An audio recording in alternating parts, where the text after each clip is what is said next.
বিয়ের 12 দিন পর স্বামী জানলেন তার বউ একজন পুরুষ। ঋতুচক্রের মতো মাসিক অসুস্থতার কারণ উল্লেখ সহ নানা অজুহাতে স্বামীর ঘনিষ্ঠতা এড়ানোর চেষ্টা চালাতে থাকেন স্ত্রী। দিনের পর দিন নববিবাহিতা স্ত্রীর এমন সন্দেহজনক আচরণ মেনে নিতে পারছিল না স্বামী। তাই তো গভীর খোঁজ নিয়ে বের করলেন তার স্ত্রী আসলে একজন পুরুষ। বিস্তারিত থাকছে ডেস্ক রিপোর্টে।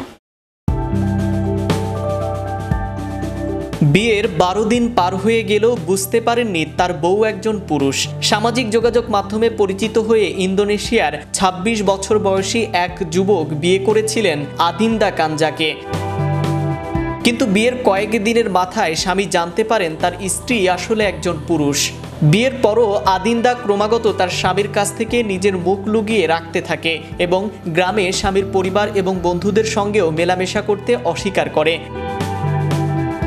এমনকি ঋতুচক্রের মতো মাসিক অসুস্থতার কারণ উল্লেখ সহ নানা অজুহাতে স্বামীর ঘনিষ্ঠতা এড়ানোর চেষ্টাও চালাতে থাকেন তিনি। দিনের পর দিন নববিবাহিতা স্ত্রীর এমন সন্দেহজনক আচরণের পর একে তার স্ত্রীর বিষয়ে খোঁজ খবর নেয়ার সিদ্ধান্ত নেন। তিনি জানতে পারেন আদিন্দার বাবা মা এখনো জীবিত আছেন এবং তারা তার সন্তানের বিয়ের বিষয়ে কিছুই জানেন না। ভুক্তভোগী ওই স্বামীর নাম একে। তিনি ইন্দোনেশিয়ার জাভা দ্বীপের নারিঙ্গুল অঞ্চলের বাসিন্দা। 2023 সালে সোশ্যাল মিডিয়ায় 26 বছর বয়সী আদিন্দা কাঞ্জার সঙ্গে তার পরিচয় হয়। পরে দুজনেই দ্রুত সামনাসামনি দেখা করার পরিকল্পনা করেন।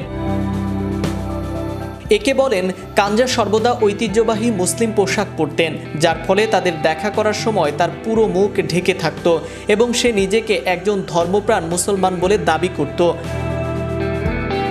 কাঞ্জার নেকাব পরার বিষয়টি তার খারাপ লাগেনি এবং এটিকে ইসলামের প্রতি ওই তরুণীর ভক্তির চিহ্ন হিসেবেই দেখেছিলেন তিনি। এরপর 1 বছর পর তারা দুজনেই তাদের বিয়ের পরিকল্পনা শুরু করেন। তবে কাঞ্জা সে সময় জানান তার বিয়েতে কেউ থাকতে পারবে না, কারণ বিয়েতে যোগ দেওয়ার জন্য তার পরিবারের কোনো সদস্যও নেই। এরপর তারা গত 12 এপ্রিল একের বাড়িতে বিয়ে করেন। কাঞ্জা এমনকি বিয়ের দিন যৌতুক হিসেবে 5 গ্রাম স্বর্ণও সঙ্গে এনেছিলেন। তবে এই দম্পতি আনুষ্ঠানিকভাবে তাদের বিবাহের নিবন্ধন করেননি। একে আরও আশ্চর্য হন যখন জানতে পারেন তার স্ত্রী আদিন্দা আসলে একজন পুরুষ এবং তার প্রকৃত নাম ESH, যিনি 2020 সাল থেকে নারীদের মতো পোশাক পরছেন।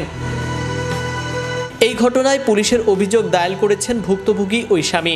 গ্রেপ্তার করা হয়েছে তার স্ত্রীরূপী যুবককেও। চাঞ্চল্যকর এই ঘটনাটি ঘটেছে দক্ষিণ পূর্ব এশিয়ার দেশ ইন্দোনেশিয়ায়, যা এখন রীতিমতো ভাইরাল নেট দুনিয়ায়। নাইম আহমেদ, চ্যানেল ইউরোপ, বিনোদন desk.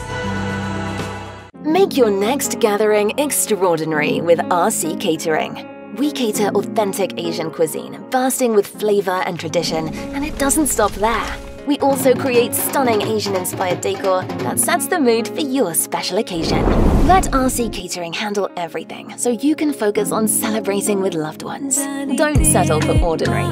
Call RC Catering today on 07949 152 522 and let the magic begin.